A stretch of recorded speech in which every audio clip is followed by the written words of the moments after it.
Village pittoresque situé au milieu de la Haute-Engadine, Zernetz est la porte du parc national suisse.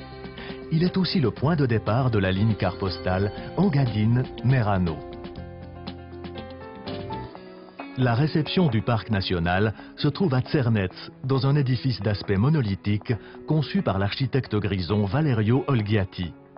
Le visiteur y obtiendra tous les renseignements qu'il désire sur le parc national suisse, la réserve naturelle la plus ancienne d'Europe. Quelques 150 000 personnes, touristes et chercheurs s'y rendent chaque année. Traversant une nature intacte et fascinante au milieu des Alpes grisonnes, le car postal monte en direction du col de Laufen. Au sommet du col, le regard porte d'un côté sur le Val Mustair, de l'autre sur le Tyrol du Sud et les glaces du massif de l'Ortels. La route sinueuse sillonne la montagne, se glisse entre les maisons des hameaux du Val Mustair. Elle nous amène plus loin, au monastère Saint-Jean à Mustair.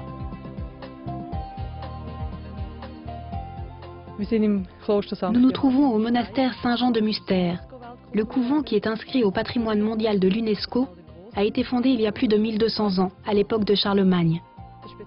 Il est à la fois vivant, puisque 12 moniales bénédictines y vivent encore, et d'une grande valeur historique qui explique son inscription au patrimoine de l'UNESCO. Certaines parties de l'édifice, les fresques datant de l'époque carolingienne et les nombreuses découvertes archéologiques faites sur le site témoignent de la richesse de son passé.